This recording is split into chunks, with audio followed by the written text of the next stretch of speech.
Hello, vous écoutez Le Paradis attendra, une safe place pour parler de nos parcours de vie, de nos croyances et de nos spiritualités. Si vous aimez ce podcast et que vous souhaitez le soutenir, mettez 5 étoiles sur les plateformes d'écoute et n'hésitez pas à en parler autour de vous.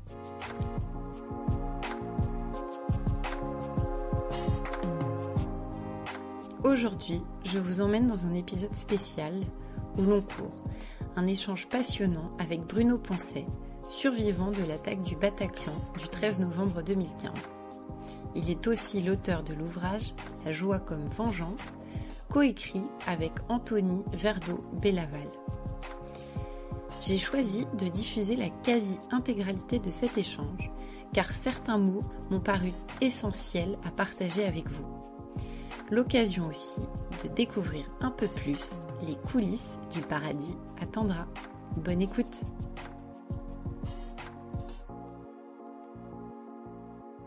J'avais 20 minutes par semaine, tu vois. C'était toujours à peu près le même jour, mardi ou jeudi. Et en fait, moi, j'avais hyper sacralisé ce moment et ça a duré avec elle octobre 2016 jusqu'à août 2018, fin juillet 2018. Et en fait, j'avais hyper sacralisé. Tu vois, pour moi, j'ai dû en rater une ou deux parce qu'à un moment donné, je me suis retrouvé à faire un truc et je suis obligé d'annuler. C'était emmerdant pour moi. Mais en fait, j'ai quand même fait d'annuler. C'était obligé. Mais c'est vrai que j'étais hyper sacralisé parce que pour moi, c'était hyper important. T'avais quoi comme sensation quand tu sortais de chez la psy, justement ? Moi, je m'étais vidé parce qu'en plus, moi, là, alors je connais pas les écoles, mais moi, quand j'étais en face d'elle, c'était je me vide. Tu vois, elle me laissait 20 minutes, elle me parlait pas. Hein. Elle me disait à peine bonjour. Hein. Tu disais ce que tu voulais quand Et je m'auto-analysais en même temps. Et elle, des fois, quand je partais sur un truc, elle m'aiguillait par un mot ou deux, mais c'était pas.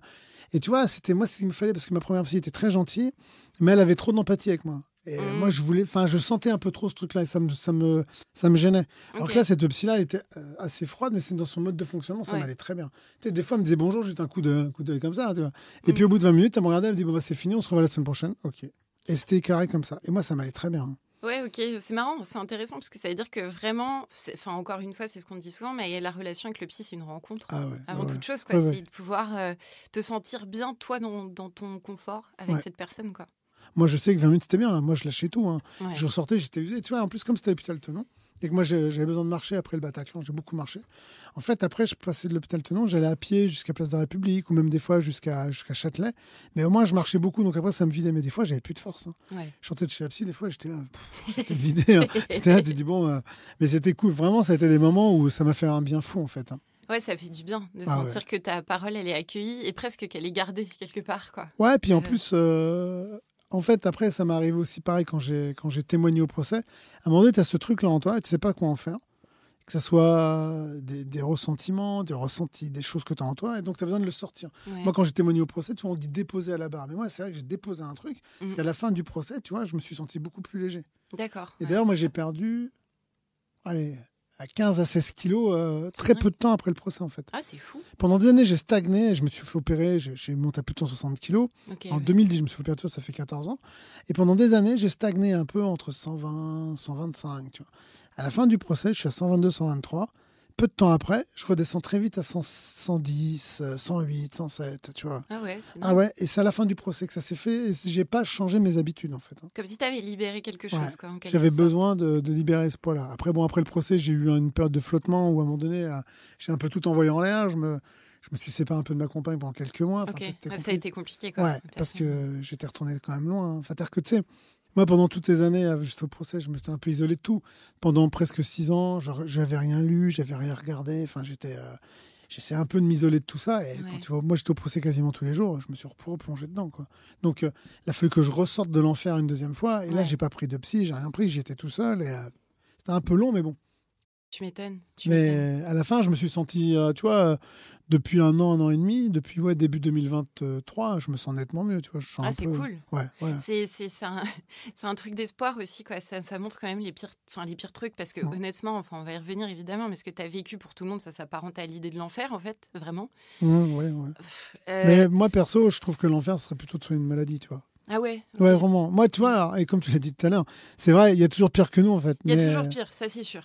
Mais moi, vraiment, si demain je devais soigner un cancer ou une maladie grave, je mettrais bien ça quand même dans l'enfer aussi, tu vois. C'est vrai que moi, la façon dont je sors de mon truc, moi, j'ai la chance de sortir debout On rentre à 3, je suis avec un ami et son fils de 11 ans. Je ressors avec une 4e personne que j'ai aidée pendant l'heure et demie que je suis dans le truc. Ouais, Edith.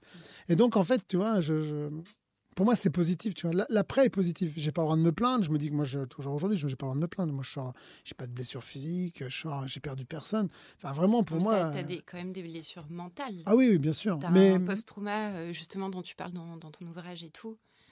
Ouais, mais j'ai des amis qui ont des blessures par balle, qui ont été très touchés et qu'aujourd'hui, quand tu les vois, c'est des leçons de positivisme et d'optimisme tout le temps. Donc, si eux se plaignent pas, alors qu'eux, ils ont eu des trucs pires, pourquoi moi je me plaindrais? Donc, tu vois, c'est ça. Mais c'est vrai que moi, je suis rentré dans un certain enfer. Ouais, tu as raison, et j'en suis sorti. Et effectivement, c'est pour ça, moi, je suis convaincu qu'on peut sortir de tout.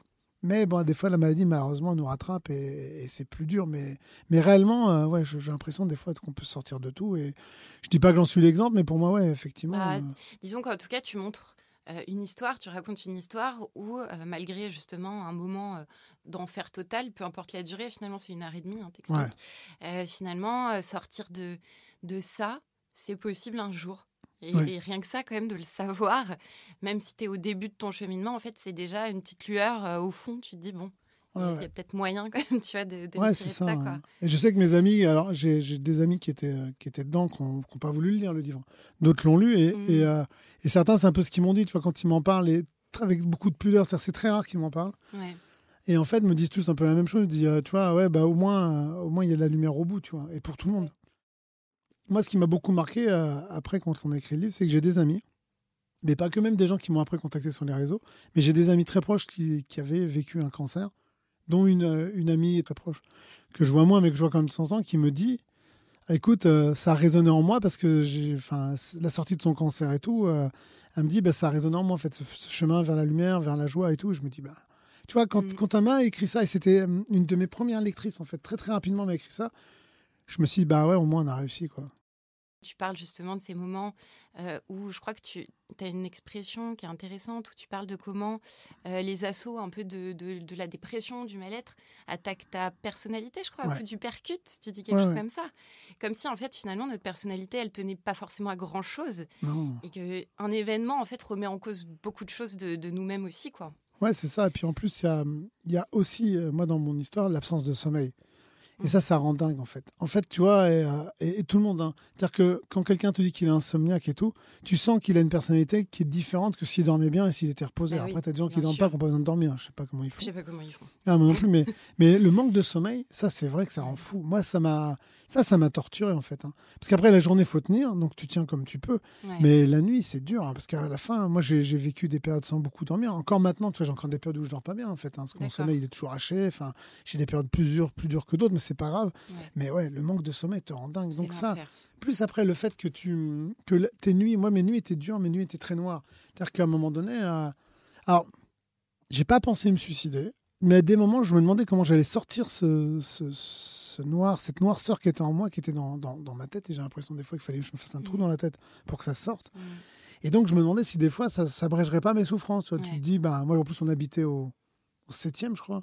Je me dis, ça serait vite fait, tu vois. Et hop, je me jette et c'est réglé, tu vois. Parce que des fois, tu te dis, tu es tout seul la nuit, tu regardes par la fenêtre, tu te dis, mais quand ça va s'arrêter, quoi. Alors qu'en fait... c'est le manque de sommeil, c'est beaucoup de choses à la fois, mais le manque de sommeil, c'est dur, hein. C'est hyper violent. C'est violent. De toute façon, je crois qu'au bout de quelques jours, on commence à entendre des voix et tout. Enfin, l'humain n'est pas fait pour ne pas dormir, donc ça a des effets psychologiques hyper importants. Si tu es d'accord, on commence l'interview un peu sur la trame. Je réutiliserai des morceaux. Enfin voilà, je te poserai pas forcément toutes les questions. Je vais lire une intro, je verrai si je la refais chez moi, et puis après je te présente, et puis je te pose les questions. On va évidemment revenir sur cette soirée-là, en quelques mots, si tu es d'accord pour raconter cette histoire, voilà, histoire d'avoir du contexte. Vous vous souvenez sans doute d'où vous étiez et de ce que vous faisiez le soir du 13 novembre 2015. Ce soir-là, l'enfer s'est abattu sur Paris. Des attentats terroristes au Stade de France, dans les 10e et 11e arrondissements et dans la salle de concert du Bataclan, ont causé la mort de 130 personnes et fait plus de 400 blessés. Vous l'avez, vous aussi, cette petite boule dans la gorge, quand vous repensez à cette soirée tragique, vécue plus ou moins loin, quasiment en live sur les chaînes de télé et sur les réseaux sociaux. Mais comment ça se passe quand on vit un tel événement depuis l'intérieur ? Aujourd'hui, j'ai le plaisir d'accueillir Bruno Poncet dans Le Paradis attendra. Bruno, le 13 novembre 2015, tu as assisté au concert des Eagles of Death Metal au Bataclan. J'ai un mauvais accent, tu m'excuseras. Pas mieux que toi. Avec un ami et donc le fils de celui-ci, tu te rends là-bas. La soirée bat son plein quand tout bascule, on va y revenir. Et un peu comme un pied de nez en fait à l'infamie et à la laideur, on va dire, du monde à ce moment-là. Tu as décidé d'écrire un ouvrage avec Anthony Verdeau-Bellaval qui s'intitule « La joie comme vengeance ». Tu témoignes et tu nous expliques que forcément on ne sort pas indemne d'un tel événement, que c'est un long chemin. Donc on va parler aussi et surtout de l'après en fait. Mais juste pour recontextualiser un petit peu, est-ce que tu peux m'expliquer ce soir-là, donc ce vendredi soir, ce vendredi 13 novembre 2015, quelle était l'ambiance à Paris, au Bataclan ? T'étais dans quel état d'esprit quand vous êtes arrivé là-bas dans la salle de concert ? En fait, du fait que c'était le premier concert du fils de mon ami, déjà pour nous, c'était... Déjà, avec mon ami, on a fait beaucoup de concerts. Ça faisait longtemps qu'on n'avait pas fait un tous les deux. Et là, donc, on se revoyait pour faire un concert. Lui, il était monté de province pour venir le faire. Il avait emmené son fils. Et en fait, du fait qu'il y avait le petit, tu avais une ambiance assez cool. Puis pour nous, c'était différent. C'est-à-dire que tu arrives dans une ambiance où tu as le petit avec toi. Donc, c'est une ambiance très festive. Et alors, si j'en souviens, mais ce 13 novembre 2015, il faisait vraiment doux dehors. C'est-à-dire que moi, j'avais juste un sweat à capuche. Il faisait vraiment pas froid. Donc, ce qui fait que quand ceux qui ont en mémoire, quand nous on est sortis du métro, tu voyais des gens partout aux terrasses, dans tous les endroits de Paris, il y avait des gens partout qui étaient à l'extérieur. Et d'ailleurs, malheureusement, ça servira au dessin des terroristes. Mais en fait, c'était une journée très douce. Donc nous, quand on rentre dans la salle, tout le monde est cool. Là, on a raté la première partie. Mon ami repère une place à l'étage. Et donc, on se retrouve à l'étage, dos au mur. Et juste face à la scène, mais vraiment face à la scène, okay. dans les gradins, donc il y a des sièges et le petit est bien, tu vois. Donc on est tranquille, on est tous les trois dans une rangée de 5-6 sièges, on est très, très, très bien, au calme et tout. Et en fait, quand le concert part, en fait, tout le monde, tu sens une ambiance très électrique, mais électrique dans le bon sens, c'est-à-dire tout le monde a envie de s'amuser. Et donc très vite, tu vois, tout le monde est debout, tout le monde s'amuse. Je te dis pas qu'on esquisse des pas de danse, mais tu vois, on bouge un peu, le petit est très content, il est sur le siège, enfin tout va bien. Enfin vraiment, c'est vraiment à ce moment-là. Tu es dans un moment de joie et vraiment il y a une vraie ambiance festive, tu vois. Et d'un seul coup, nous, comme on est dos au mur, donc on est dos à la rue, on entend des bruits un peu bizarres qui arrivent, mais comme des pétards. Et là, avec mon ami, on a le même réflexe, on se dit, tiens, ils ont fait des effets pyrotechniques, enfin voilà, on rigole. Sauf que les bruits se rapprochent et à un moment donné, on a bien compris que c'est plus ça. Et là, tu vois, tu commences à voir des gens qui courent partout, qui crient. Moi, je vois des gens qui commencent à tomber parce qu'évidemment, les bruits se rapprochent et les bruits sont à l'intérieur à un moment donné. Donc là, tu entends ça tire. Les musiciens voient ça, s'enfuient. À un moment donné, ils partent à gauche, après ils partent à droite. Enfin, c'est vraiment la panique partout. Et en fait, mon ami se jette sur son fils pour le protéger. Vous avez compris tout de suite, enfin, une fois qu'en tout cas, les musiciens ont quitté la scène et tout, que c'était... Ouais, quand le bruit est à l'intérieur. Là, tout de suite, tu comprends parce que le bruit est insupportable, en fait. En plus, c'est dans une ambiance fermée. C'est une caisse de résonance incroyable, quoi. Et donc, en fait, donc mon ami se jette sur son fils. Les sièges étant assez hauts, tu vois, il peut bien se planquer en dessous les sièges. Il se jette dessus. Et quelques minutes après le début, la porte qui était juste à côté de nous, par où on est rentré, s'ouvre. Il y a quelques marches à monter pour arriver où on était. Et là, une jeune femme arrive vers nous, et vers moi surtout, et me bouscule un peu. Donc, je la rabrouille. Je dis, mais qu'est-ce que tu veux et tout. Elle me dit, j'ai peur. Il tire en bas. Je dis, ouais, je sais. Je dis, écoute, mets-toi là. Donc, elle se met entre mes amis et moi. Elle se met en boule à côté de moi. Et là, moi, je suis toujours debout. C'est-à-dire que moi, je cherche une solution parce qu'il y a quand même un petit de 10 ans avec nous. Ouais, donc, je cherche une solution pour sortir de tout ça. Malheureusement, j'en trouve pas à l'instant T. Hein. Et donc, mais par contre, au moment où je suis en train de réfléchir, je suis toujours en train de regarder ce qui se passe, et donc je vois tout, évidemment. La porte un peu plus loin s'ouvre, et là, je vois quelqu'un de très tranquille arriver, aller vers le balcon, comme ça, tranquille, regarder. Je me dis, tiens, lui, il est tranquille, avec tout ce qui se passe, il est quand même zen. Et en fait, je vois qu'il lève sa main droite et là, je vois au bout de lui un canon en métal, tu vois.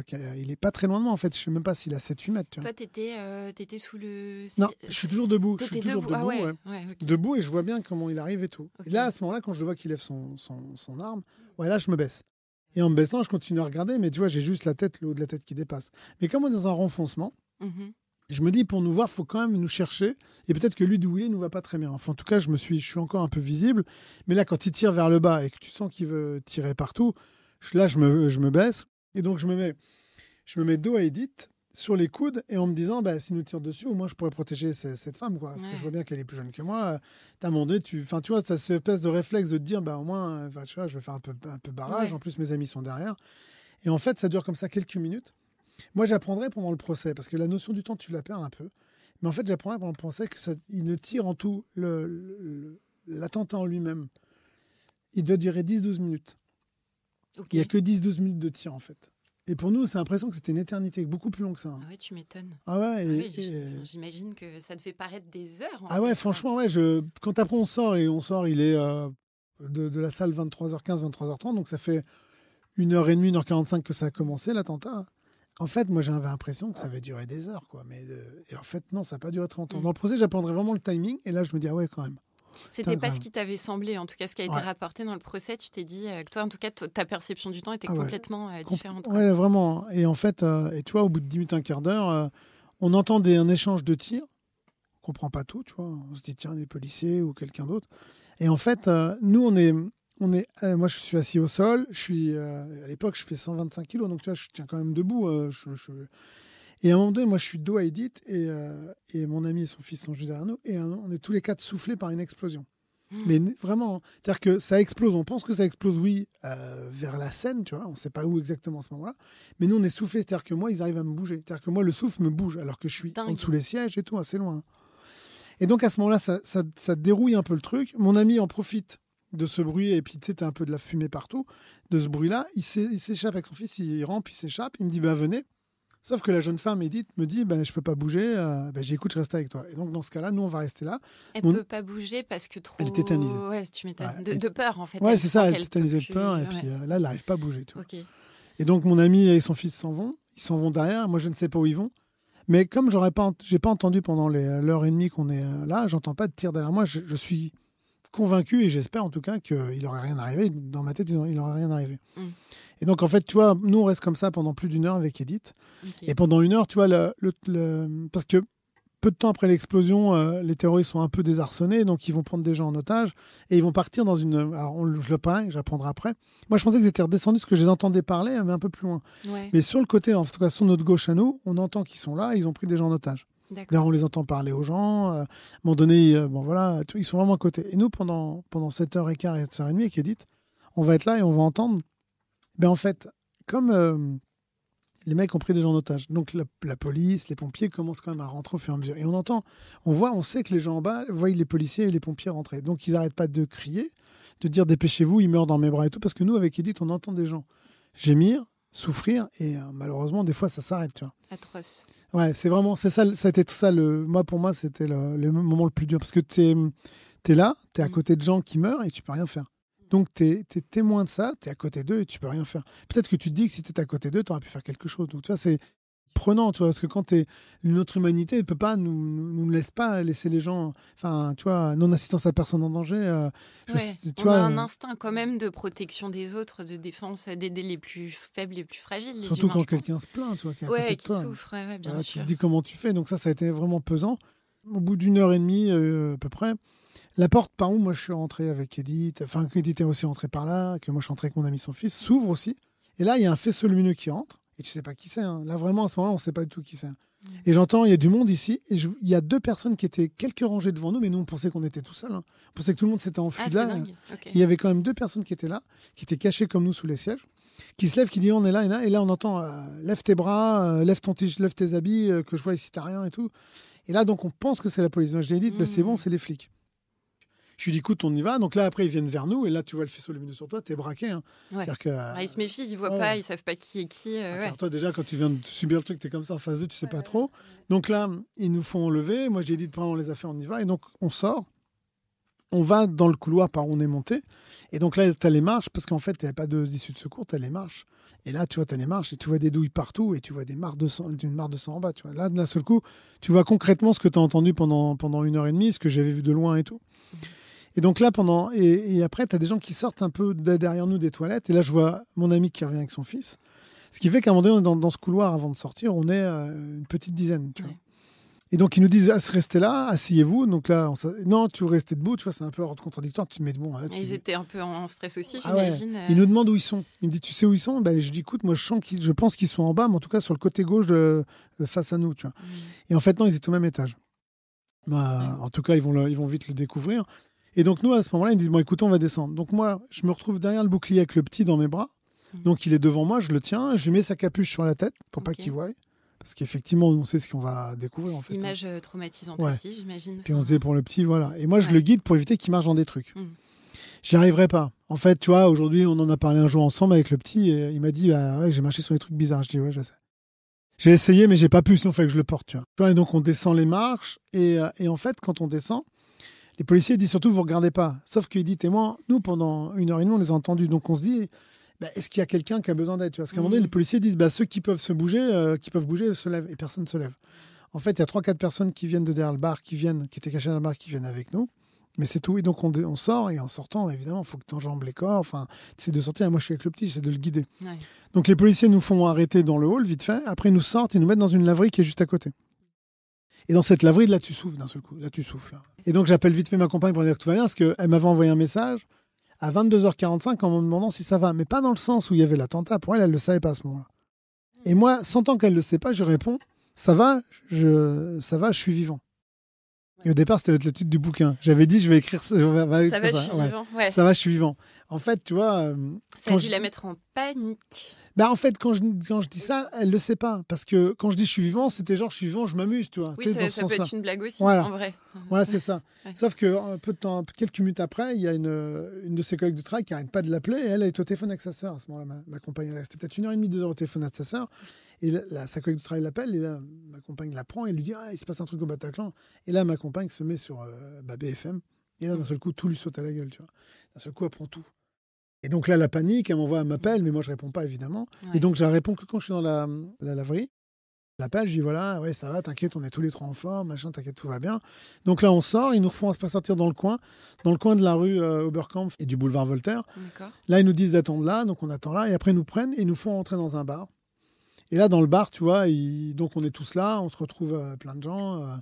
Et à un moment donné, je vois une grande rousse arriver vers moi. Elle me dit c'est toi qui m'as sauvé tout à l'heure, qui s'occupait de moi. Je dis ah bon, je la reconnais pas, j'avais pas vraiment.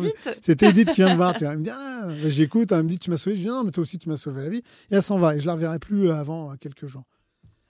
Les policiers viennent, ils nous laissent peut-être 10 minutes, un quart d'heure. Après ils nous disent écoutez, on va se servir de ce bar-là comme un hôpital de campagne.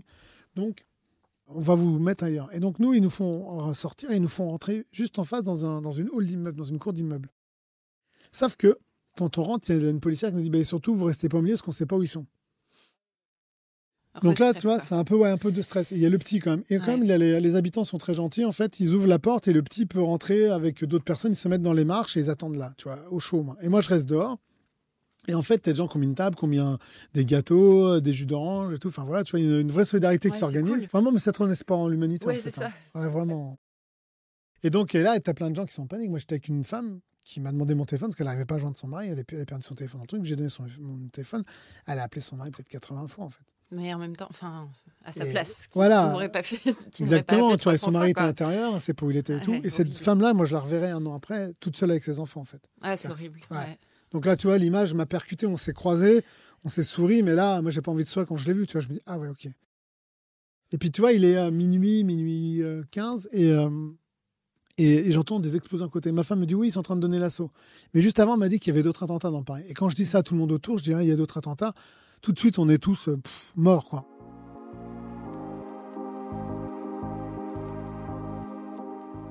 En face de moi, j'ai quand même des gens qui ont du sang parce qu'ils sont cachés sous des caves, ils ont du sang sur eux, des gens qui ont perdu leurs affaires. Enfin, tu vois, on est vraiment tous hébétés, tous sidérés, en fait. Mais sauf que quand on nous dit, il y a d'autres trucs à côté, là, on est tous KO. Hein. Ouais. Et donc, ça va durer comme ça jusqu'à... on va rester dans cette cour d'immeuble jusqu'à 3h, 3h30. On verra passer, parce que moi, à un moment donné, tu vois, les policiers viennent nous voir, ils nous demandent de raconter un peu ce qu'on sait et tout, pour prendre des notes. Et moi, je leur raconte beaucoup de choses, vu que moi, j'ai tout vu, j'ai vu plein de choses, j'ai entendu plein de trucs. Donc, je leur raconte quelque chose d'assez compact. Et là, elle me dit, tu vas venir avec nous au 36. Directement après. Ouais, juste après, ouais. Ok, ça s'enchaîne, quoi. Voilà, sauf que bon, tu vois, ils attendent vers 3h30, 4h, 3h, 3h30, on va voir Hollande passer, enfin, tu vois, on verra des brancards passer, enfin, il y a des corps partout, enfin, c'est un truc de fou, en fait, tu vois, ça arrête pas. C'est complètement fou. Enfin, ah ouais, ils ont fait un hôpital en face, enfin, tu vois, ils sont à côté de son truc. Moi, je vois des policiers tenir au mur et pleurer, parce qu'ils en sortent, un tu vois. enfer, quoi. Ah ouais, c'est vraiment un truc de fou, mais tu vois, comme tu es dans une espèce d'excitation de truc. Oui, j'imagine, en termes d'adrénaline et tout, ça doit ouais. être très bizarre, quoi, physiquement et tout. Ouais, c'est ça, parce qu'en plus, t'as les nerfs qui te tiennent, tu vois, puis t'as pas dormi, il est tard dans la nuit, enfin, ouais, c'est clair. Et puis en fait, vers 3h, 3h30, ils vont nous dire, ouais, on vous emmène au 36. Donc ils nous ramènent dans un autre bar, dans un coin de la rue, qui nous dit, bah voilà, on vous attendait là, et un bus de la RATP va venir vous emmener au 36. Ok. Puis au bout de 5 minutes, mon pote, il me dit, non, il me dit, ah, le petit, il en peut plus, il est fatigué, il a froid. Je dis, ouais, attends, bouge pas. Je vais voir les flics, j'écoutais, nous, on s'en va. Je reviendrai voir, ouais, mais faut venir. Non, je viendrai vous voir demain, sans faute, mais là, le petit, il en peut plus, je rentre. Et nous, on sort, et là, tu vois, t'as le cordon de sécurité, et t'as des photographes partout, t'as des gens, et nous, on sort comme ça. Tout le monde nous regarde, mais personne ne comprend ce qu'on est, nous, et on sort comme ça. Bon, bah, cool. Donc, on va à Place de la République. Puis, tu sais, t'as quand même un peu ce fantasme de dire que le jour-là, les taxis, très gentils, sont arrêtés partout pour prendre des gens. Bah, moi, j'ai vu des taxis ouverts qui sont pas arrêtés, alors qu'on est 3 avec un tout petit, tu vois. Il est 4h du matin. Et donc, on se fout à moitié au milieu de la route pour arrêter un Uber. Zéro aide, quoi, de la part. Personne nous a. Enfin, nous, on faisait signe au taxi, personne ne s'arrêtait, tu vois, en fait. Ils étaient peut-être en panique aussi. Ouais, je pense, mais enfin, bon, j'aurais dû dire que. Oui, non, mais je suis d'accord. Hein, puis de dire partout, ouais, nous, les taxis, on aurait pris les gens gratuitement et tout. Bah, nous, en tout cas, on n'a pas eu cette chance. Hein. Ça, moi, j'en avais pas entendu parler, je t'avoue. Mais ouais, ils en avaient. C'est abusé d'avoir un peu communiqué là-dessus, en mode, on a été sympa. Si c'est pas le cas. Bah, nous, on attend toujours. Mais alors, tu vois, à ce moment, on voit un Uber arriver. À l'époque, tu les reconnaissais, ils étaient bien habillés, cravate et tout. Donc on s'arrête, on dit au mec, ramenez-nous et tout. Ouais. Donc, et on lui a quand même filé 50 balles en liquide pour nous ramener Port-Danière, là où j'habitais. Et le mec, il en parle et tout, il me dit, ouais, t'as vu ce qui s'est passé et tout, bah ouais, on en sort. Là, le mec nous a regardé, était un peu ah oui, il devait choqué. Halluciner, lui. Ah ouais, un peu. Puis nous, on sort comme ça. Enfin, c'est vrai que c'est un peu, quand tu y repenses après, tu te dis, mais c'est fou. Mais j'ai d'autres copains qui ont fait pareil, qui ont pris des taxis juste en sortant du Bataclan. Enfin, c'est fou. Qu'est-ce que vous auriez pu faire d'autre ? Bah, c'est clair, surtout que moi, j'avais pas envie d'aller au 36, je sais pas quelle heure. Moi, j'ai des amis, ils sont repartis vers 8h, 10h du matin, en fait, le lendemain. Ouais, c'est ça. Puis toi, tu voulais peut-être rentrer voir ta femme. Ouais, voilà, et puis il y avait le petit, enfin, t'avais plein de trucs. Ouais, c'est clair. Donc ça s'est fini comme ça. Et donc après, on rentre à la maison. Évidemment, je raconte rapidement ma femme, pas trop en détail. Mais moi, je dors pas de la nuit, en fait. C'est ce que tu expliques aussi dans ton livre, c'est que tu veux pas lui raconter trop de détails à ta femme. Ouais, mais malheureusement, tu vois, tu veux préserver les gens, mais tu les préserves pas. Parce qu'après, des moments, des choses vont sortir de toi que tu pourras pas réfréner. Et en fait, t'as beau essayer de les protéger, tu les protèges pas. Et comme ma femme est très... elle a vraiment voulu me protéger, elle a voulu vraiment m'aider. Tu veux bien t'aider, mais sauf que tu veux pas que ça soit elle qui t'aide parce que t'as pas envie de l'emmener là-dedans. Enfin, c'est compliqué, en fait. C'est vrai. Parce que moi, j'ai percuté plus tard, et je le dis souvent, moi, je pense que tu as beaucoup de conjoints qui ont plus souffert que nous de l'attentat en lui-même. Parce que... Tu penses ? Ouais, parce que tu as beaucoup de conjoints. La femme de mon ami, pareil, en fait. Elle a vécu la même chose. Sa mère a vécu la même chose aussi. C'est-à-dire que moi, la femme de mon ami, elle a vu le truc à la télé dans une pizzeria, tu vois. La soirée de l'enfer aussi. Voilà, elle, donc quoi. tu vois, moi, ma femme, c'est BFM pendant jusqu'à que nous on arrive, jusqu'à 4h du matin. Ouais. Et c'est en boucle, et tu vois que... Mais tu vois, l'impact psycho, il est dur aussi. Et d'ailleurs, tu vois, plus tard, il nous a fallu du temps, mais moi, ma compagne était une des premières victimes d'attentats. Par ricochet, être reconnue comme victime d'attentat. Tu veux dire en termes de un peu de dégâts collatéraux, je sais pas si ouais, c'est ça, ils appellent ça par ricochet. D'accord, par ricochet. En fait, c'est-à-dire que moi, je suis victime d'attentat, évidemment. Et les gens qui ont perdu quelqu'un dans le Bataclan, ou sur les terrasses, ou au Stade de France, sont victimes d'attentats. Mais si, par exemple, ton conjoint il sort, ou ta mère sort du Bataclan vivant, ou des attentats vivants, à l'époque, il n'était pas considéré comme victime. D'accord. Il a fallu qu'on aille au tribunal, qu'on fasse... Alors moi, j'étais au tribunal aussi sur mon dossier, mais qu'on aille au tribunal pour faire reconnaître ma compagne. Et ma compagne est un des premiers dossiers du Bataclan à être reconnue comme victime d'attentat. Donc vous êtes battu aussi pour cette reconnaissance des victimes par ricochet. Quoi. Ça a été un combat. Et ma compagne était assez forte parce que moi, j'avais peur. Moi, je m'en foutais d'aller au combat là-dessus. Moi, c'est ma vie, le combat. Et puis j'en ai fait. Puis sur ce truc-là, j'étais vraiment attaché. Mais j'avais dit, ça va être dur aussi pour toi, parce qu'il fallait qu'elle témoigne au tribunal et tout. Hein. Moi, j'ai témoigné, mais moi, ça me dérangeait pas plus que ça. Mais j'ai vu ma compagne être obligée de témoigner. C'était très dur. Hein. Pas simple. Surtout que quand le juge te parle, il te parle aussi de ta vie sexuelle, il te parle de tout. Hein. Oui, ils rentrent dans les détails, ils veulent comprendre toutes les mécaniques et tout. Mais c'est vrai et puis l'impact dans ta vie privée. Hyper gênant, en plus, quand t'as pas l'habitude et tout. Puis surtout que moi, le jour qu'on a été au tribunal, il y avait du monde en fait. Moi, j'avais vendu à ma compagne qu'il y aurait que le juge, peut-être 2-3 autres dossiers, et puis nos avocats, et c'est tout. Sauf qu'il y avait des journalistes. Enfin voilà, c'était pas simple, mais bon. Moi, je trouve que les conjoints sont hyper meurtris parce que c'est la télé, c'est en boucle, et puis tant que t'as pas de nouvelles, tant que t'as pas revu ton conjoint ou ton proche revenir en entier, mais tout passe pas par la tête. C'est une angoisse, j'imagine, insurmontable. Ouais, de toute façon, tant que tu sais pas ce qui se passe, quoi. Voilà, c'est ça. Ouais. Et je voudrais revenir un petit peu sur une lumière qui a été beaucoup médiatisée d'ailleurs dans le cadre de cette tragédie que tu as vécue avec plein d'autres personnes. C'est la relation que tu as eue avec Edith. Ouais. Cette relation humaine, en fait, qui s'est construite en quelques minutes et qui est, en tout cas, décrite dans ton livre aussi comme très, très forte. Ouais. Et justement, tu disais que elle t'a dit que tu l'avais sauvée, tu lui as dit qu'elle t'avait sauvée. Moi, j'aimerais bien savoir, justement, plusieurs années plus tard, qu'est-ce que t'en déduis aussi de l'humain, de nous, enfin voilà. Alors, c'est dans mon caractère, moi je suis un idéaliste. J'ai fait du syndicalisme, j'ai même fait de la politique, parce que forcément tu fais de la politique quand tu fais du syndicalisme, en croyant en l'être humain. Or, quand tu sors d'un truc comme ça, l'être humain, des fois, tu peines un peu à croire en lui, quoi. Pendant plusieurs années, j'étais délégué syndical, je faisais ça. Je peux pas dire que c'est un métier, parce que c'est un engagement. Mais c'était ça, et donc des fois, le matin, fallait que j'arrive à me lever, à me dire, je vais aller m'occuper des autres, alors que, bon...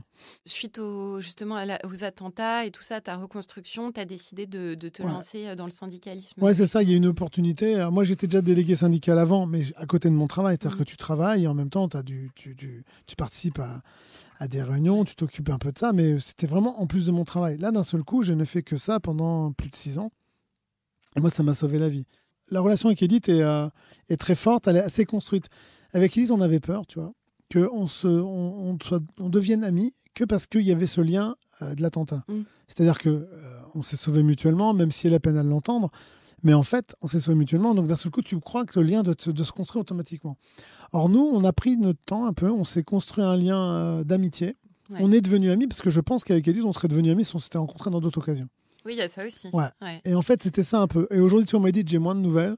Elle a quitté Paris pour aller en Bretagne, on se voit moins.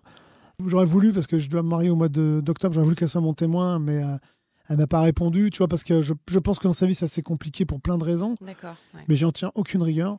Ça reste cette relation, en tout cas pendant cette relation forte qui s'est construite. Et puis l'amitié, c'est ça. L'amitié, tu juges pas tes amis, en fait. Et puis tes amis, des fois, ils ont d'autres choses à faire pendant quelques mois, quelques années, et puis tu les retrouves comme avant. Exactement. Et le truc, c'est que elle a besoin de son temps à elle.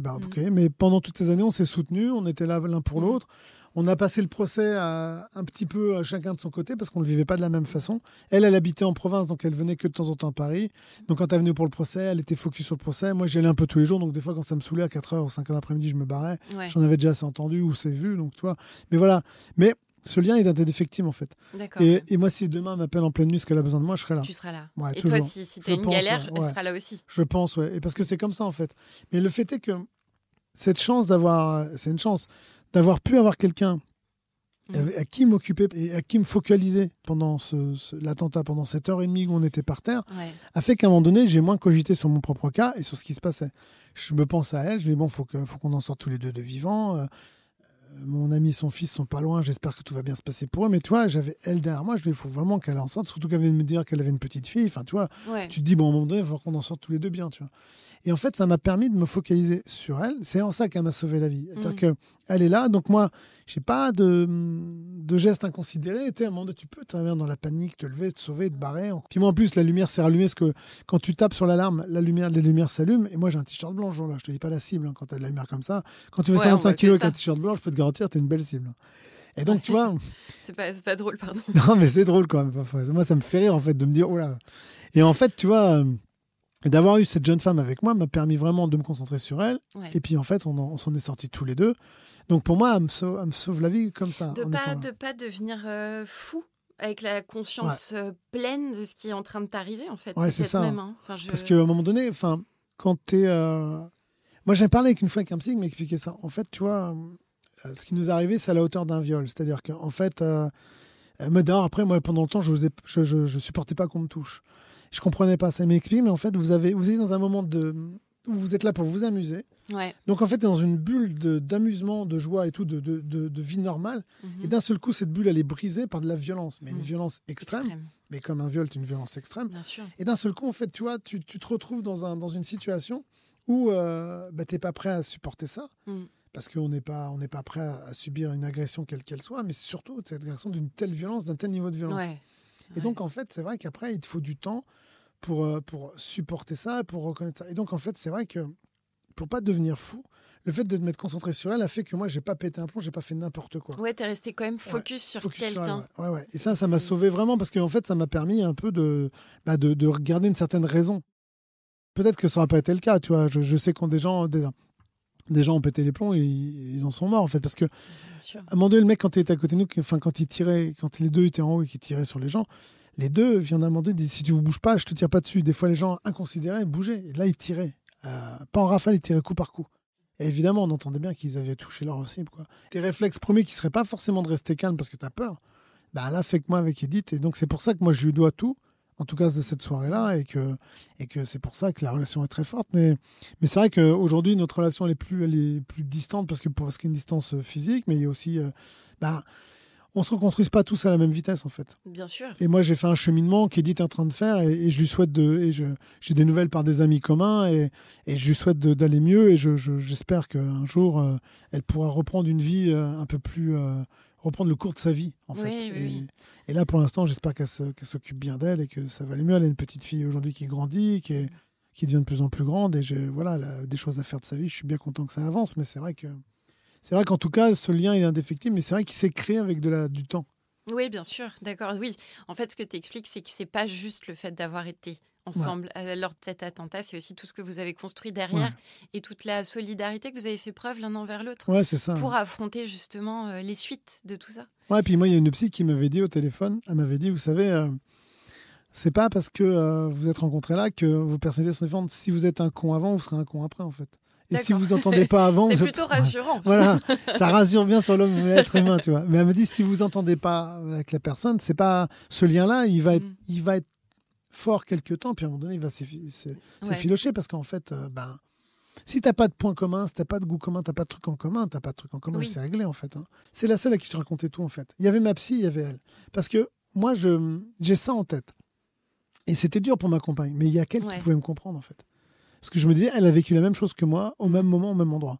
Mon ami et son fils sont partis, donc on a vécu des choses, mais à d'autres endroits. Et puis lui, il avait son fils à protéger. Hein. Et tout ce qu'a fait mon ami, ça a été de protéger son fils, et même au péril de sa vie. Donc voilà, c'est pas du tout... des parents aussi. Ah ouais, moi j'ai trouvé ça extraordinaire. Moi, j'en ai parlé avec mon ami, parce qu'un jour, on a eu une discussion tous les deux.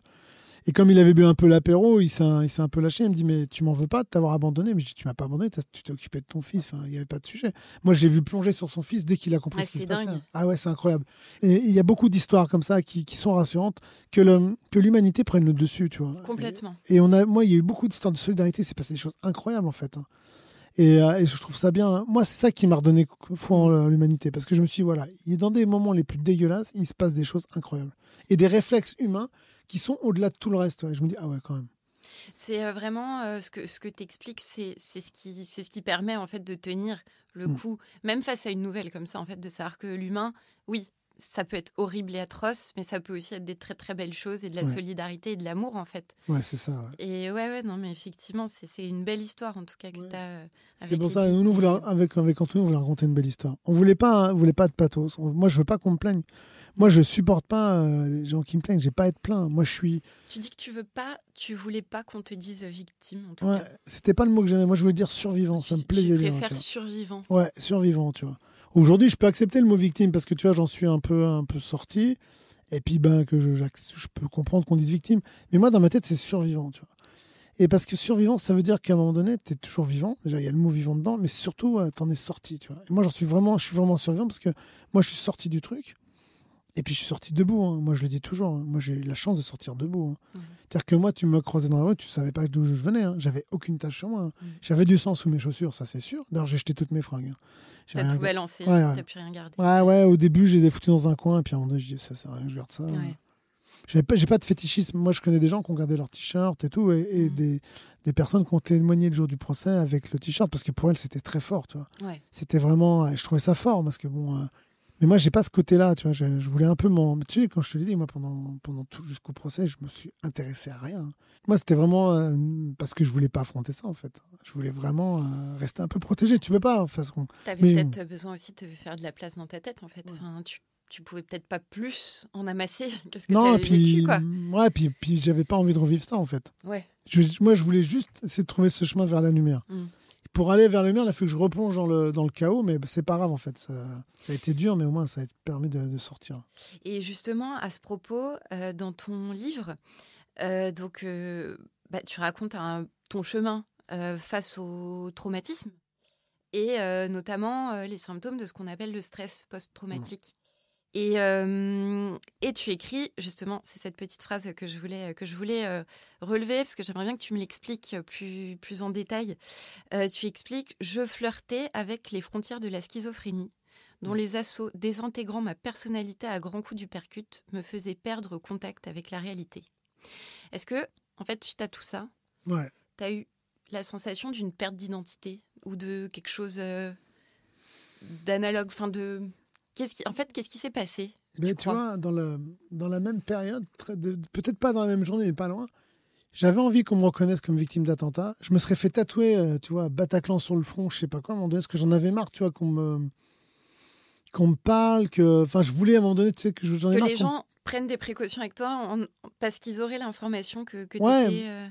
Parce qu'à un moment donné, tu vois, tu sais, très rapidement, après, moi, je souhaite à personne de vivre d'épreuves très graves, peu importe laquelle, et qu'on te dise au bout de 3 mois, bah, c'est bon, ça fait 3 mois, ça fait 6 mois, passe à autre chose. Ouais. Ben non, mais moi, j'ai des amis, ça fait 9 ans, bientôt 9 ans, ils s'en sortent pas, quoi, parce que c'est pas si simple que ça.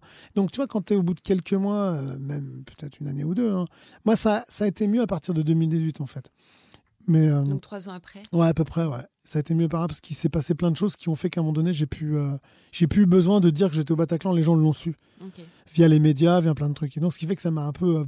Mais c'est vrai que dans la même journée, j'ai envie de ça. Et de l'autre côté, j'ai envie qu'on me foute tranquille la paix dans mon coin et que j'avais envie de me cacher dans une grotte, tu vois. Et donc, en fait, c'est cette dualité de se dire, moi, je voudrais qu'on me reconnaisse. Mais d'un autre côté, je voudrais surtout qu'on me foute la paix. Mais quand ça se percute tout le temps, ça devient compliqué parce que tu sais plus... Ouais, c'est épuisant. Tu dors pas beaucoup. Tu dois vivre avec ton SPT. Moi, le SPT, c'était beaucoup de... Donc, stress post-traumatique. Ouais. Et c'était surtout, c'était d'hypervigilance. Même encore maintenant, je prends les transports, je me mets dos à la porte, je regarde tout le monde. Voilà, je retourne dans des salles de concert, j'y vais régulièrement. Et au contraire, c'est ma plus grande victoire, je trouve. Ouais, et, incroyable. Ouais, mais c'est cool, en fait, parce que, tu vois, je me dis qu'au moins, ils n'ont pas gagné là-dessus. Mais je suis pareil, je regarde partout. Au début...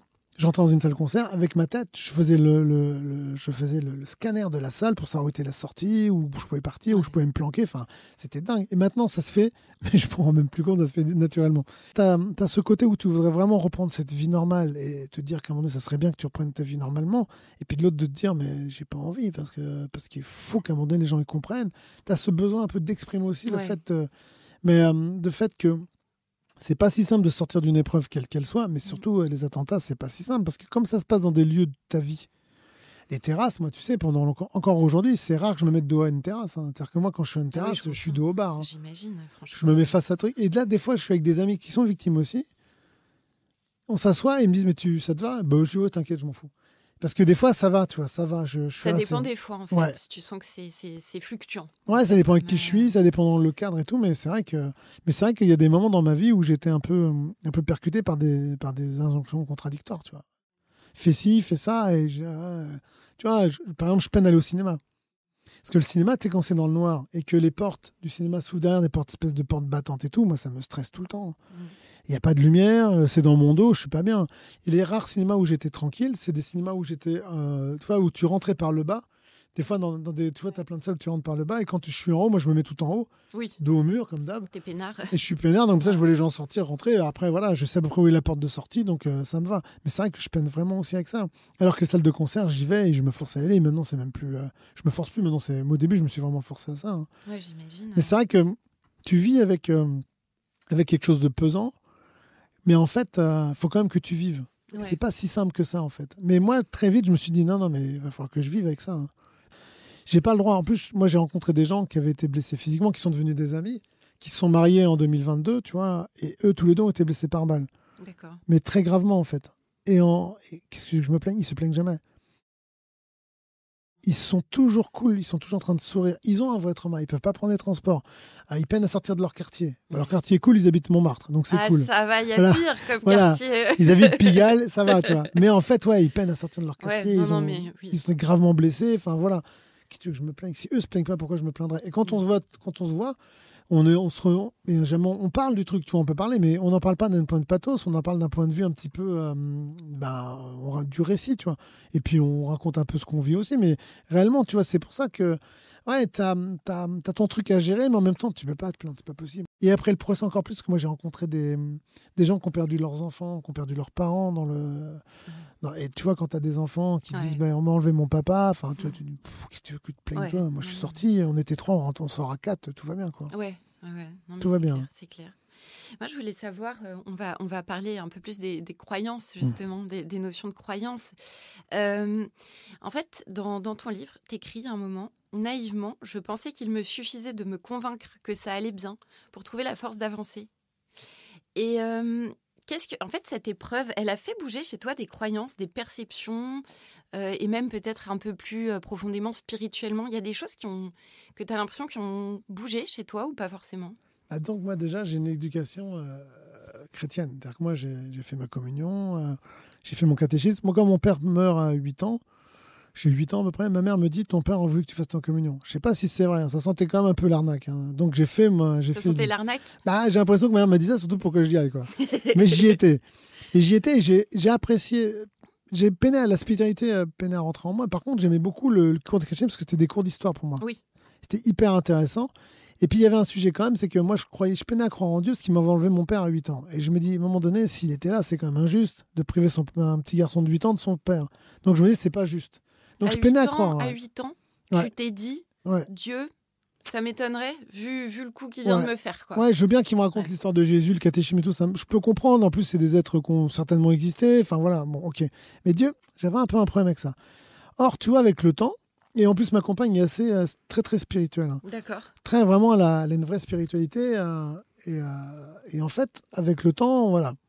Après, moi j'ai une mère qui m'emmenait dans toutes les églises. Donc moi j'avais un vrai rapport à l'église dans le sens monument historique, mais aussi ce côté paix et quiétude. Or, moi, après le Bataclan, il faut que je dise merci à quelqu'un, en fait. Moi, il faut que je dise merci à quelqu'un. Et je dis merci à Edith, ça c'est fait. Je dis merci à ma femme parce qu'elle est là tous les jours. Je dis merci à mon ami avec son fils. Ok, d'accord. Mais il faut que je dise merci à quelqu'un parce que c'est quand même incroyable, quoi. C'est incroyable que je m'en sois sorti si bien. C'est incroyable que j'en sois sorti vivant. Enfin, voilà. Enfin, quand tu refais le truc. Et très rapidement, je dors pas. Et en fait, je peine à être apaisé. Et très rapidement, ma compagne, elle lance régulièrement dans des églises. Je la suis. Et il y a 2 églises où on va régulièrement. On va à l'église de la rue du Bac, tu sais, de la médaille miraculeuse, qui est juste à côté du Bon Marché. Et celle-là, elle est belle et tout. Mais sauf que moi, je la trouve trop brillante, trop rococo. Et pour moi, c'est trop. Il y a trop de trucs. C'est trop besoin d'un truc simple. Ouais. Et après, je vais à Saint-Jean-de-Montmartre. D'accord. Qui est une église beaucoup plus récente. C'est pas le Sacré-Cœur. Non, c'est juste en dessous.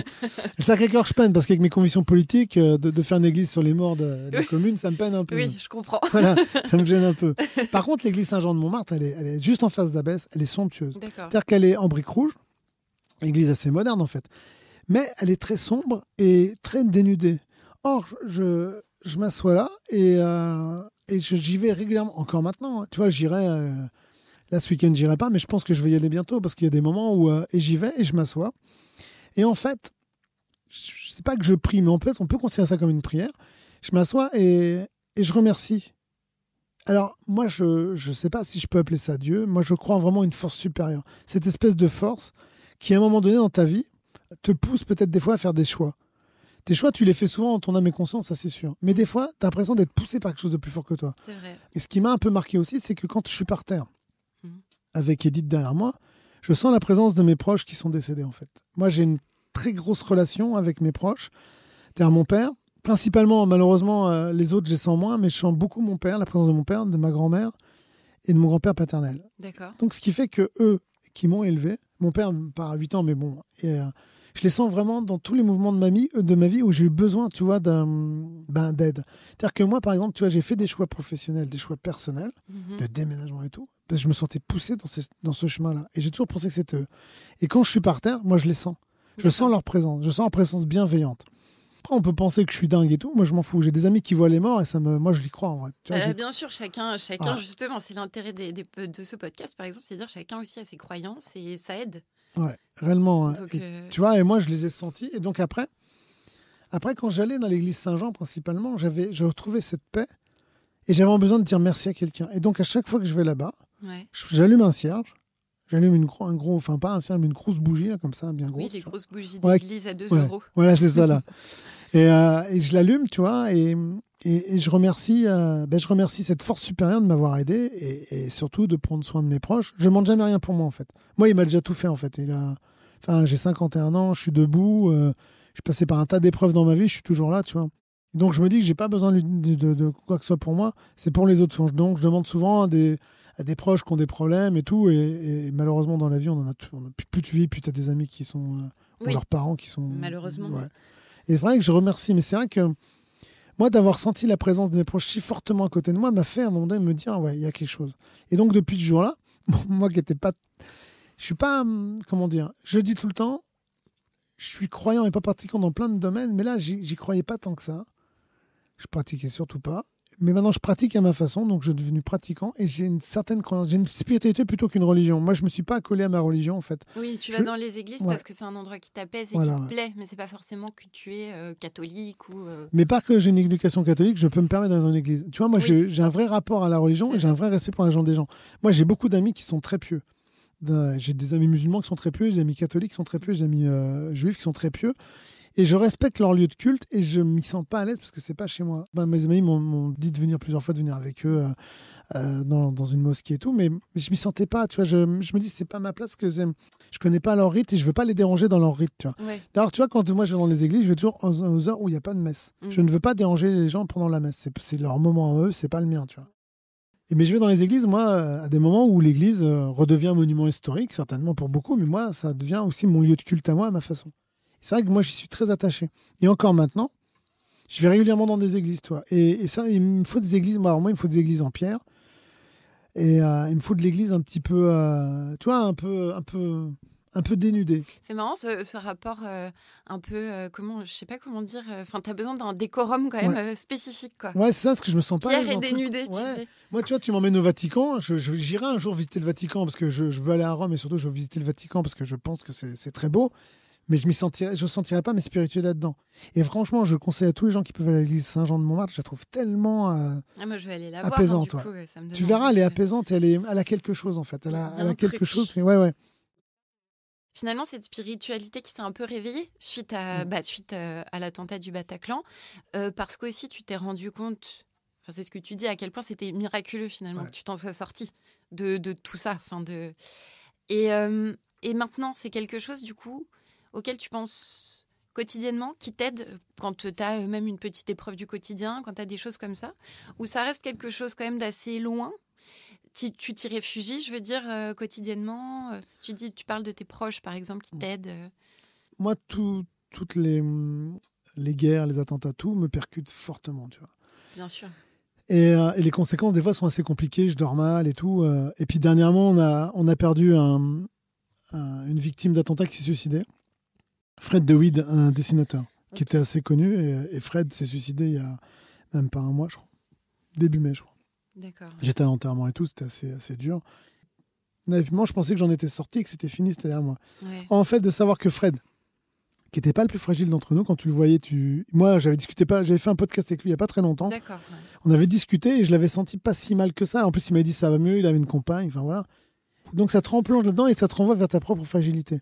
En fait, moi, je continue à avoir ma vie spirituelle parce que j'ai besoin d'être apaisé. Et un des rares endroits où je suis vraiment apaisé, c'est dans ces églises, alors Saint-Jean principalement, dans ces endroits où il y a du calme, du silence, et où je sens des connexions avec mes proches, avec des gens qui sont, avec des forces plus fortes que moi et qui sont au-dessus de moi. Et j'ai besoin de ça. Et j'ai continué à le faire. Et j'ai encore besoin de ça. Par contre, dans mes choix du quotidien, je crois que c'est instinctif chez moi. Je crois réellement que mes proches sont toujours là. Ouais. Toi, ça me suit. Mais par contre, ouais, effectivement, je continue à vivre ma spiritualité parce que j'en ai besoin, parce que j'en ai vraiment besoin pour m'apaiser. Parce que sinon je serais une boule d'angoisse tout le temps, en fait. Alors que moi, je suis quelqu'un de très cool, en fait. Et d'ailleurs, c'est ce qui s'est passé le 13 novembre. Je suis très calme. Je garde vraiment facilement mon sang-froid. J'ai vraiment.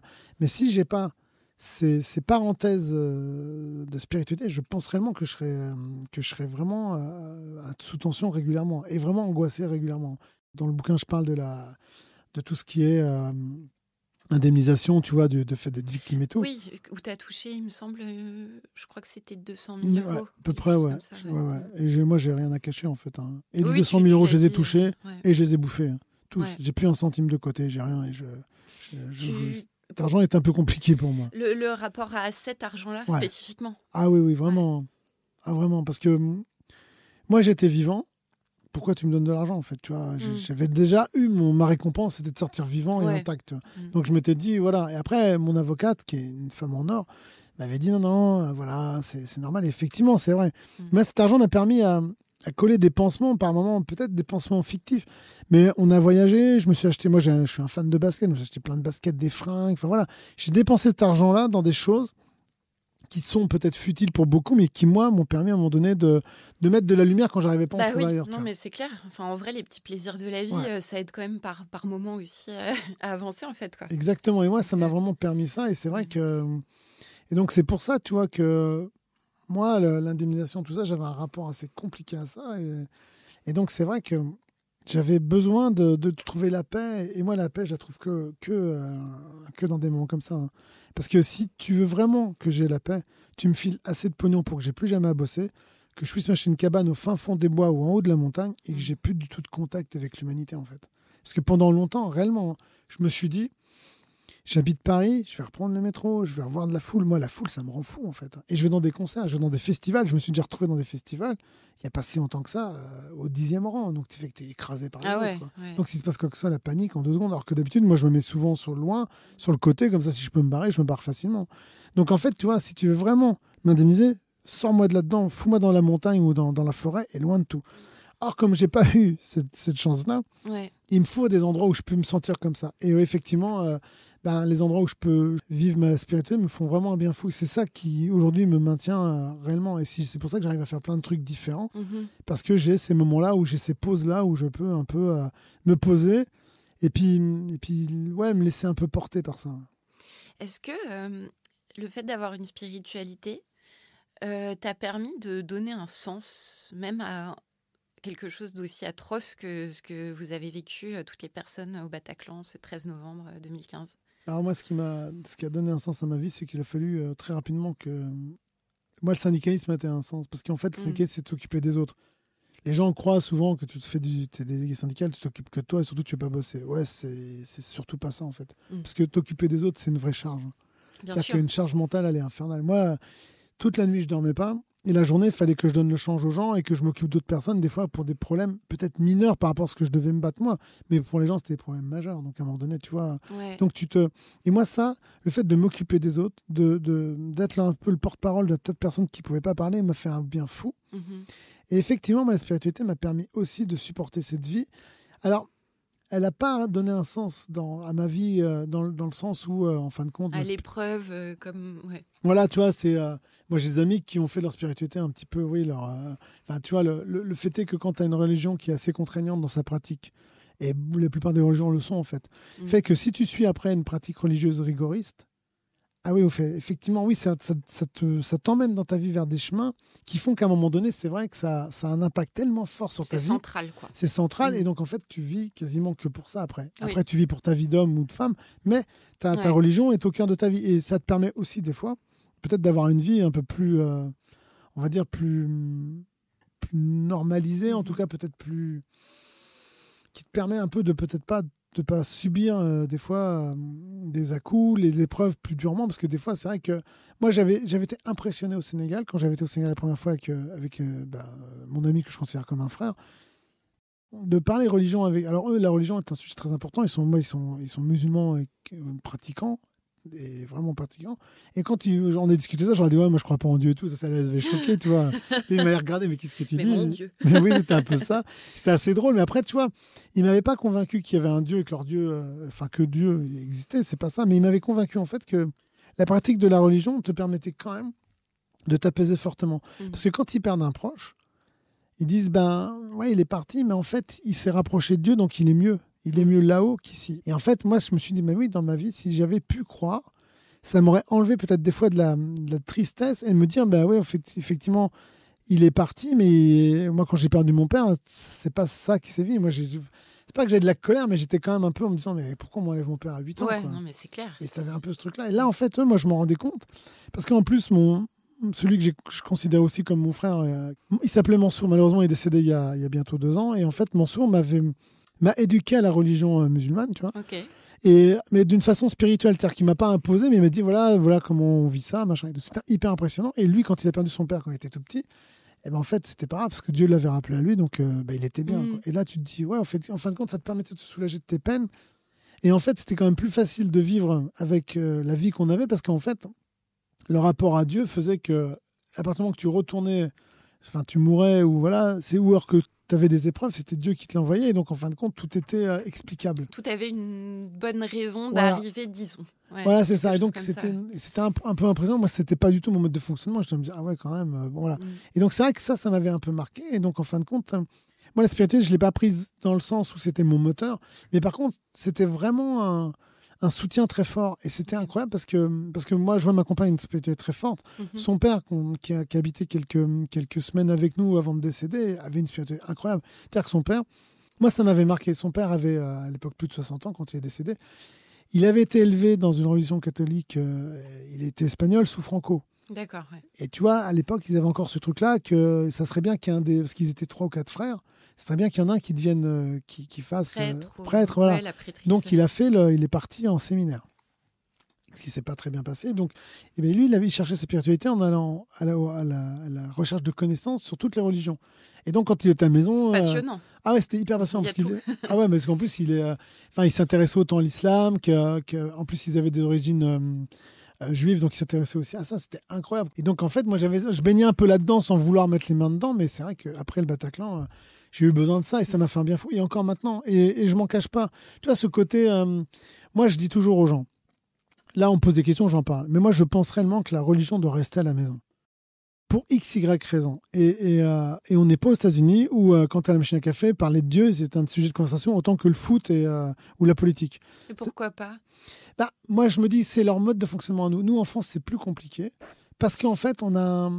Aux États-Unis, tu vois, alors ils parlent de Dieu, mais ils parlent de Dieu parce qu'il y a 2 grandes religions là-bas pour eux. Mais tu veux dire, ils en parlent tous d'un commun accord de parler du même Dieu et de la même vision. Voilà. Oui, ok, c'est pas, tu peux discuter, toi, de donner ta perception avec quelqu'un qui en a une autre. Voilà, tu peux, et puis surtout que principalement, c'est soit des protestants ou des évangélistes, soit des catholiques.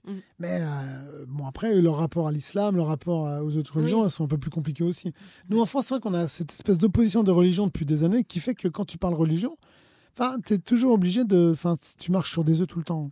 Et moi, je suis prêt à parler de religion avec n'importe qui, mais tu sens que c'est compliqué. Au Sénégal, tu as une mosquée, juste à côté, tu as une église, et tout le monde vit tranquillement. Hein. Je veux dire, il n'y a même pas de sujet.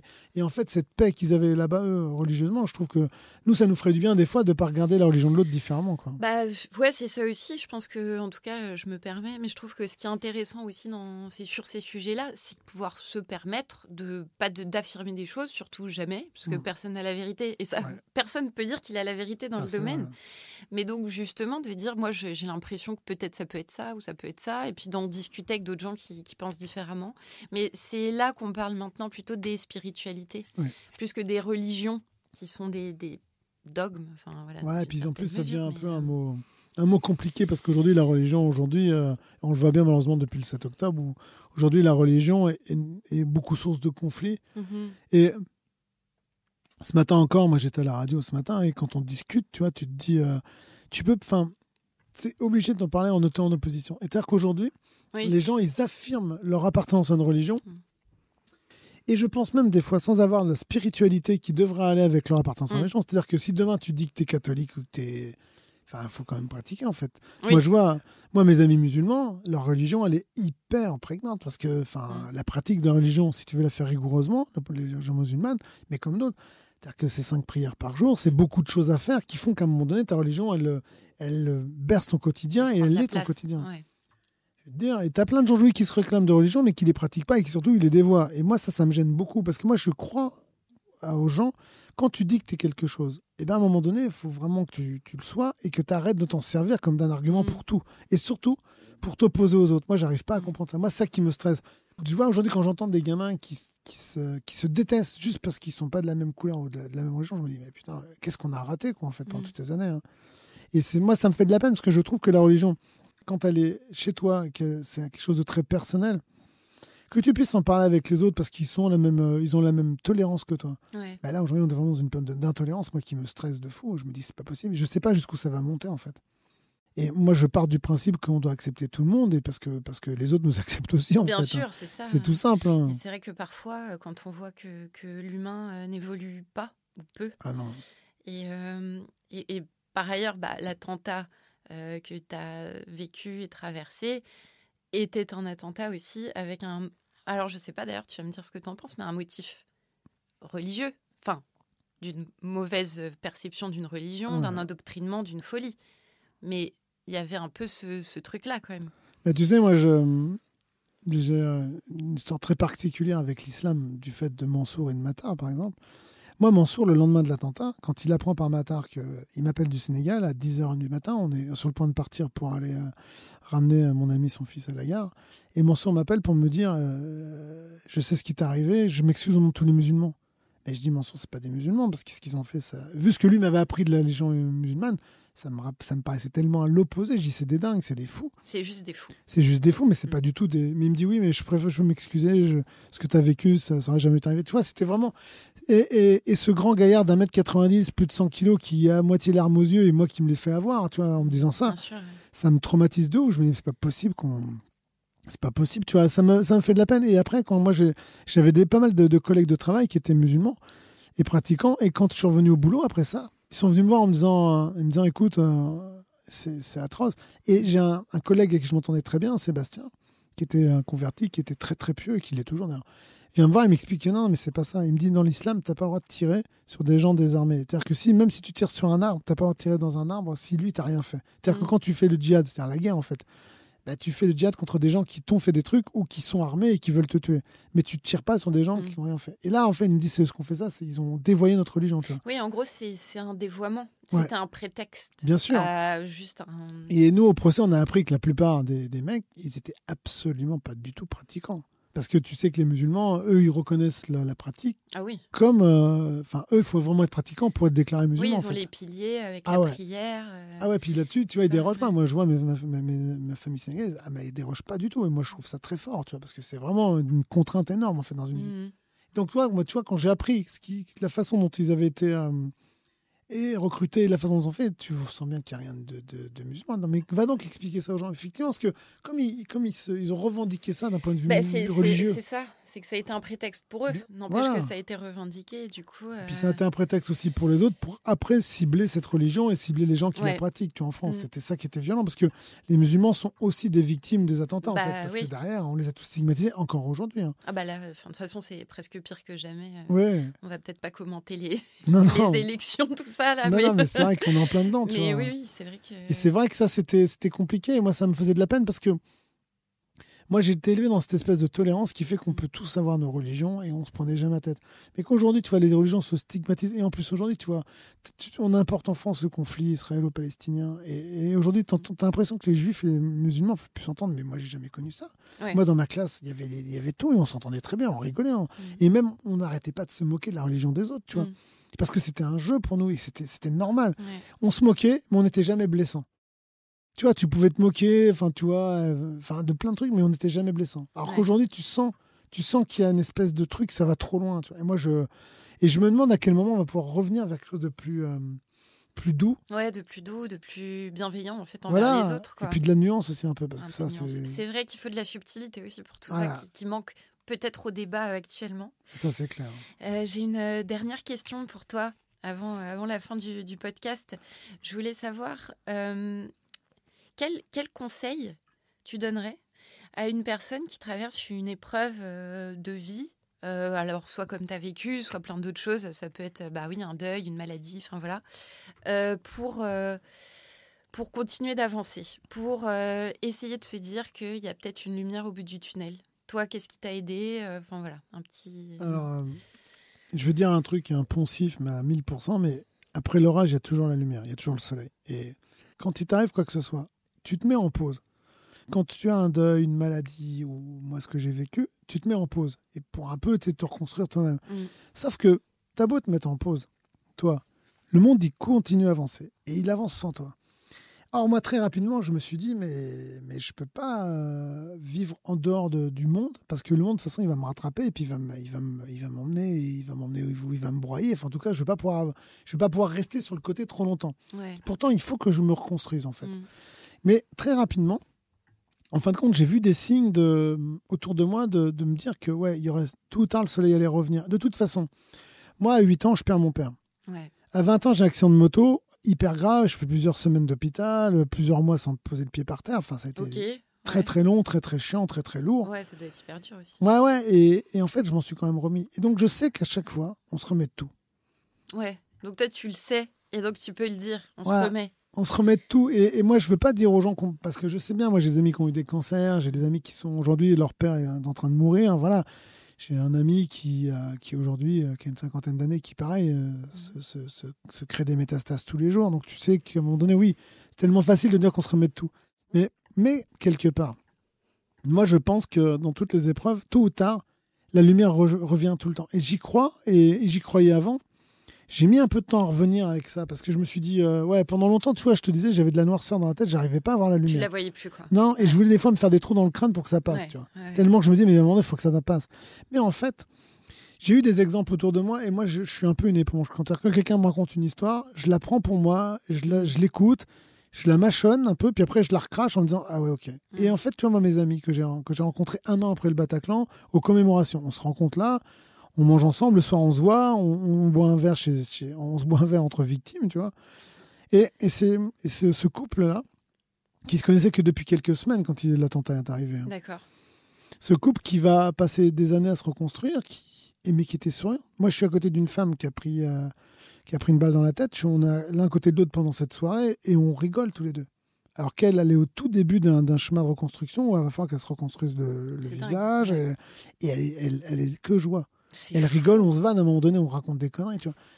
Et je me dis, mais ça, c'est l'exemple. Donc, tu vois, tu vois, en t'appuyant sur ce que tu vois autour de toi, tu te dis, mais voilà. Moi, j'ai des gens qui sont passés par des épreuves incroyables, des épreuves d'une violence sans nom, des viols, des trucs comme ça, enfin, des choses très fortes qui marquent ta vie dans ta chair toute ta vie.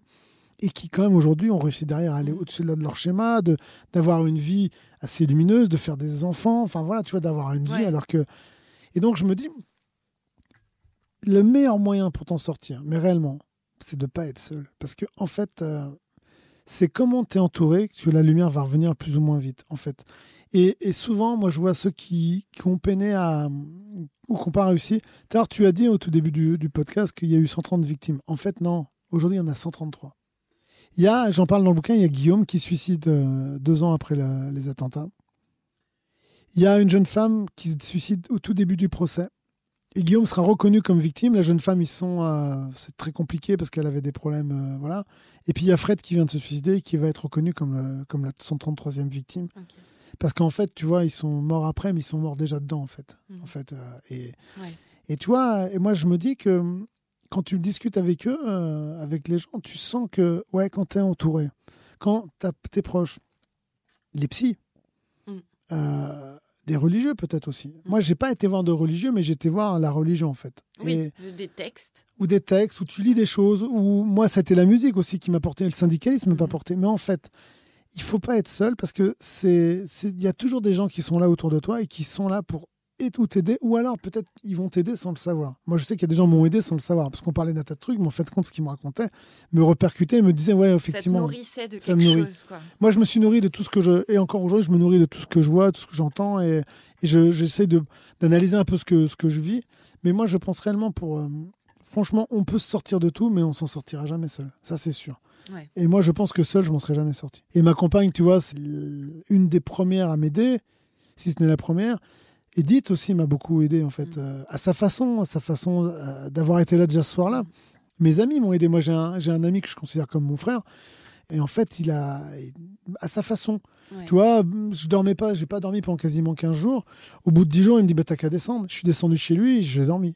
J'ai dormi un peu au début, puis après, j'ai réussi à dormir. Je vivais avec lui, je dormais sur son canapé, je suis resté quelques jours comme ça, j'étais bien. Ça quoi. t'a fait du bien, quoi. Ouais, bien de ouf, tu vois.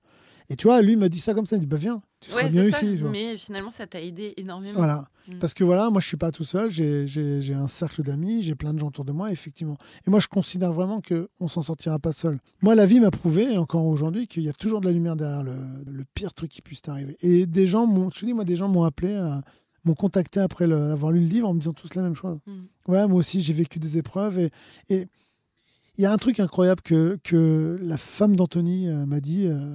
Christelle, un jour, je vais la chercher à la gare de Lyon, et puis on rentre, et elle me dit, ma maman a lu ton livre et tout. Sa maman a été atteinte d'un cancer, au pancréas, je crois, et qui est en train de se généraliser à ce moment-là.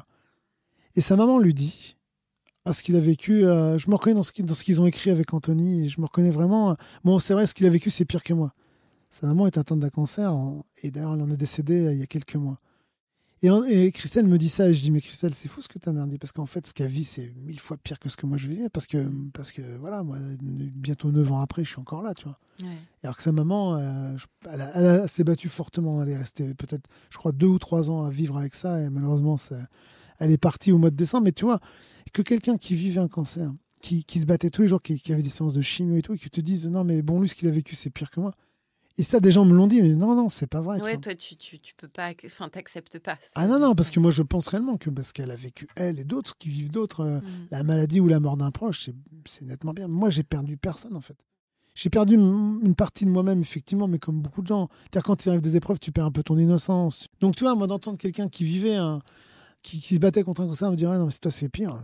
Je me dis, c'est fou. Enfin, je me dis, mais c'est incroyable, quoi. Incroyable. Et donc, c'est pour ça, je me dis, tu vois... En fait, toutes nos épreuves, ouais, effectivement, on te dit que ça fait grandir. Alors, tout le monde te dit ce qui te tue pas te rend plus fort. C'est des phrases. Ouais, c'est des phrases. Okay. Ouais, c'est vrai, c'est des phrases. Parce que des quand t'es au creux de la vague, t'as un peu envie de dire aux gens qui te disent ça de fermer leur bouche. Quoi. Voilà, ou alors te dire, ou alors les gens te disent, bon, ça va, ça fait 1 mois, ça fait 6 mois, ça fait 2 ans. Remets-toi, avance. Passe à autre chose, ouais, c'est bon. Ouais, c'est pas si simple des violent, fois.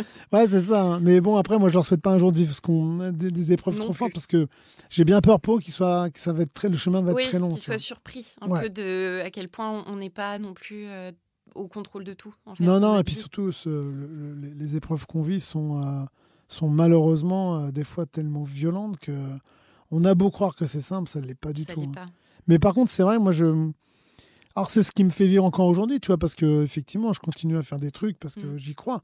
Mais réellement, je me dis, je crois qu'on peut sortir de tout. Hein. Ouais. Et moi, je suis sorti du Bataclan, j'ai mis du temps. J'ai mis 7 ans, ouais, plus de 7 ans à sortir du Bataclan. Mais moi, j'en suis sorti.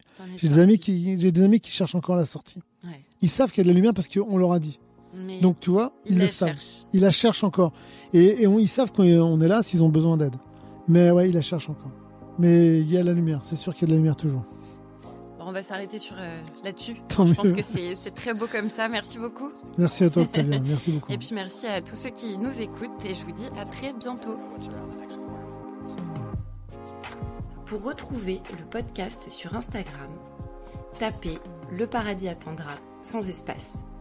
Écoutez également l'ensemble des épisodes en libre accès sur YouTube via la chaîne Éveil Podcast. À bientôt.